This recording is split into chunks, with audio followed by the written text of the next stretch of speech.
Y India got freedom at midnight. നമുക്കറിയാം, നമുക്ക് സ്വാതന്ത്ര്യം കിട്ടിയത് അർദ്ധരാത്രിയിലാണ്.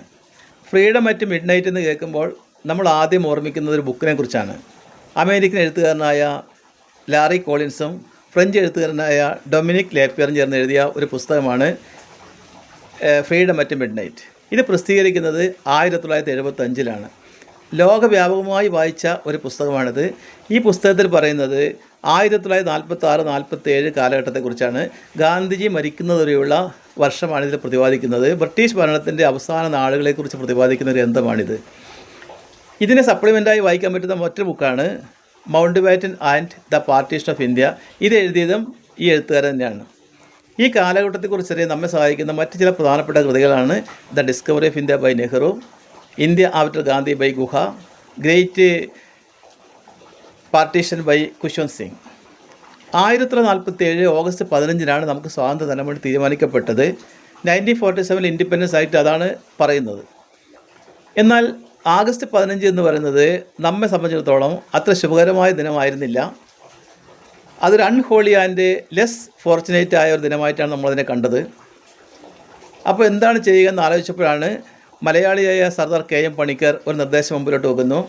നമുക്ക് ഈ ദിവസത്തിൻ്റെ തുടക്കത്തിൽ തന്നെ നമുക്ക് ചടങ്ങ് സംഘടിപ്പിക്കാമെന്ന് തീരുമാനിക്കുന്നു. അങ്ങനെയാണ് അർദ്ധരാത്രിയിലേക്ക് ചടങ്ങ് മാറ്റുന്നത്.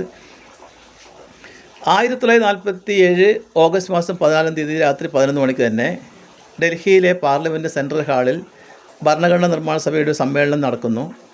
ആ സമ്മേളനത്തിൽ അധ്യക്ഷത വഹിച്ചത് ഡോക്ടർ S. രാജേന്ദ്രപ്രസാദാണ്. ഈ യോഗത്തിൻ്റെ ആദ്യ പരിപാടി എന്ന് പറയുന്നത് വന്ദേ മാതരം ആയിരുന്നു. വന്ദേ മാതരത്തെക്കുറിച്ച് നമ്മൾ കേട്ടിട്ടുണ്ട്. ബങ്കിം ചന്ദ്ര ചതോപാധ്യായ 1875 രചിച്ചതാണ് ഈ വന്ദേ മാതരം. നമ്മുടെ സ്വാതന്ത്ര്യ സമര ചരിത്രവുമായി ബന്ധപ്പെട്ട് ഏറെ ബന്ധപ്പെട്ടുള്ള ഒരു ഗാനമാണിത്.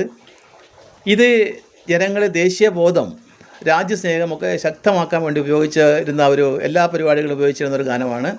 അതുകൊണ്ട് തന്നെയാണ് പല പ്രാവശ്യം പൊതുസ്ഥലങ്ങളിൽ പാടുന്നത് ബ്രിട്ടീഷ് കൊളോണിയൽ സർക്കാർ നിരോധിച്ചിരുന്നു.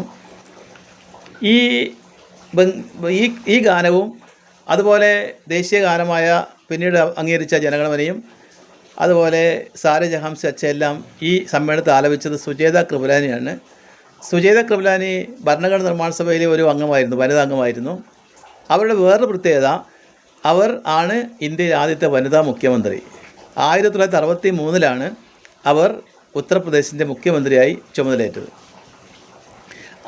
അതിനുശേഷമുണ്ടായ വന്ദേമാതരത്തിന് ശേഷമുണ്ടായ ചടങ്ങ് എന്ന് പറയുന്നത് രാജേന്ദ്ര പ്രസാദിൻ്റെ സ്വാഗത പ്രസംഗമായിരുന്നു. അതിൽ അദ്ദേഹം ഈ ചരിത്ര നിമിഷത്തെക്കുറിച്ച് പ്രതിപാദിക്കുകയും